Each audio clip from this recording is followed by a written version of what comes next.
Hello friends, आज की कहानी है माँ को एक दिन भूखे ही रहना पड़ता।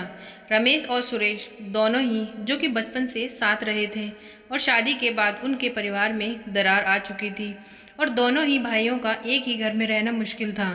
तो दोनों एक ही घर में ऊपर नीचे फ्लैट में रहते थे। एक का फ्लैट नीचे था और दूसरे भाई का फ्लैट ऊपर था। दोनों ही दुनिया की चकाचौंध में इतने अंधे हो गए थे कि माँ बाप को तो भूल ही चुके थे। अपने बच्चों पर बीवी के अलावा उन्हें कुछ और दिखाई ही न देता था। माँ बाप ने इन ही दोनों भाइयों को खूब प्यार से पाला पोसा, पढ़ाया लिखाया और बड़ा किया और इस काबिल बनाया कि ये अच्छी नौकरी कर सकें, समाज में अच्छा जीवन व्यतीत कर सकें। अपने बच्चों के लिए दिन रात कड़ी मेहनत करके एक बंगले जैसा 2 मंजिला घर बना दिया ताकि दोनों बेटे शादी के बाद भी एक साथ लेकिन अलग अलग कमरों में रह सकें और आगे चल के कभी बंटवारे का विचार न आए, इनमें कभी लड़ाई झगड़े ना हों। दोनों बेटों को अच्छी नौकरियां लग गईं, दोनों की ही शादियां हो गईं। बड़ा बेटा रमेश जो कि घर के पहले माले पर रहता था, उसको एक बच्चा भी हुआ और पोते का मुंह देखकर दादा दादी बहुत खुश हुए। सब ठीक ही चल रहा था, लेकिन थोड़े ही दिनों बाद बूढ़े पति की मौत हो गई।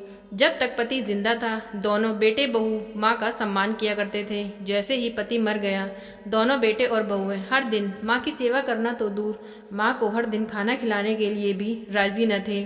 पिता के जाने के बाद दोनों ही भाइयों को माँ बोझ लगने लगी। माँ को समय की रोटी देना भी उनके लिए भारी पड़ता। दोनों ये समझते, रमेश ये सोचता कि सुरेश माँ को अपने पास रखे और सुरेश ये सोचता कि रमेश माँ को अपने पास रखे।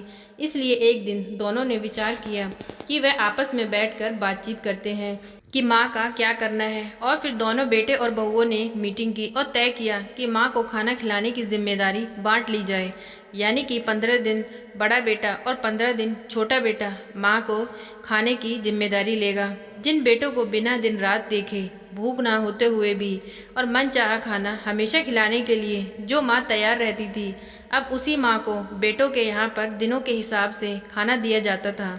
माँ बहुत भोली थी, माँ का दिल भी बहुत बड़ा था। माँ को इस बात की खुशी थी कि वह जैसे भी हो अपने बेटों के साथ रह रही थी और इसी खुशी के कारण बेटों के द्वारा दी हुई रूखी सूखी रोटी भी उसे किसी पकवान से कम न लगती। लेकिन दुर्भाग्य की बात तब हो जाती जब किसी महीने में 31 दिन आ जाते और उस दिन माँ को भूखा ही रहना पड़ता, लेकिन कोई भी बेटा उस दिन माँ को खाना न देता।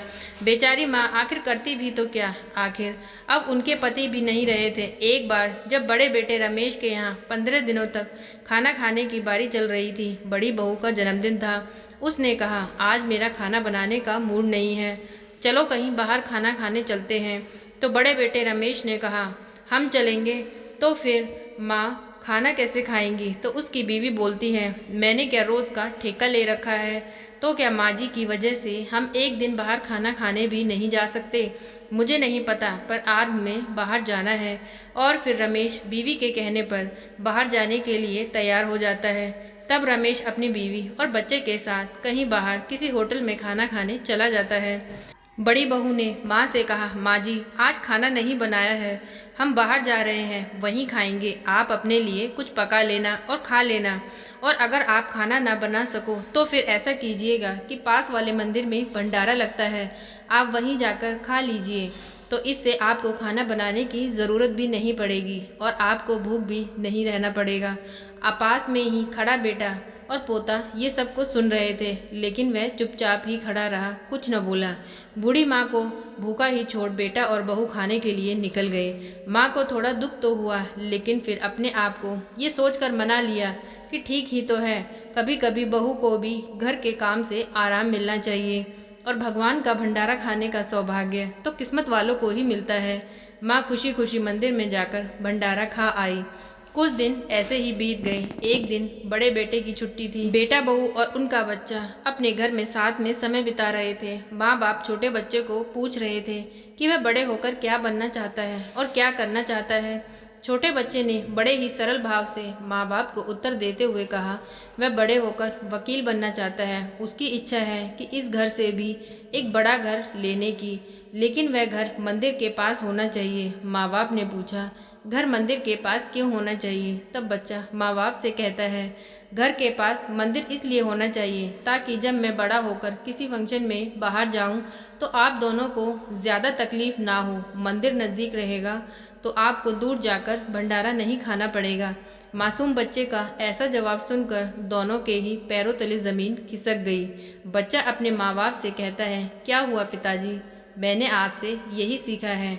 आप और चाचा जी भी तो ऐसे ही करते हैं। दादी को आप लोग पेट भरकर रोटी भी नहीं खिला सकते। उसके लिए भी दादी 15 दिन हमारे पास और 15 दिन चाचा जी के पास रहती है और महीने में 1 दिन तो दादी को भूखे ही रहना पड़ता है। वे कहते हैं ना कि बच्चे को अच्छे या बुरे संस्कार अपने घर से ही मिलते हैं। मैं आपसे यही सीखा है। जब बेटा अपने आप से ऐसी बातें बोल रहा था तो ये सुनकर रमेश को धक्का सा लगा। आज वह ये सोच रहा था कि उसका बेटा ये क्या बोल रहा है, इसमें कुछ गलत भी नहीं है। शायद वह इसी के लायक था और उन्हें अपनी गलतियों का एहसास अब जाकर हुआ था, जो उनके 5 साल के बेटे ने ये पहले ही तय कर लिया था। दोस्तों, दुनिया के हर माँ बाप यही सोचकर अपने बच्चों को बड़ा करते हैं कि वह उनके बुढ़ापे की लाठी बनेंगे, ना कि वह लाठी बनकर उनकी ही पीठ पर बरसेंगे। कर्म का चक्र तो निरंतर घूमता ही रहता है। तो दोस्तों, आज जो तुम दूसरों के साथ कर रहे हो, आगे चलकर तुम्हारे साथ वही होगा, ये तो तय है। इसलिए हमेशा याद रखो कि दूसरों के साथ वैसा ही बर्ताव करो जैसा तुम चाहते हो कि बाकी लोग तुम्हारे साथ करें। और आज हम जो अपने माँ बाप के साथ करेंगे, कल हमारे बच्चे भी हमारे साथ वही करेंगे। तो हमें ये तय करना है कि हमें अपने माँ बाप के साथ कैसा बर्ताव करना है, ये हमें ही निश्चय करना होगा। तो दोस्तों, इतनी सी थी ये कहानी। आज की कहानी आपको कैसी लगी प्लीज़ कमेंट करके बताएं। प्लीज़ वीडियो को लाइक करें, चैनल को सब्सक्राइब करें। Thank you.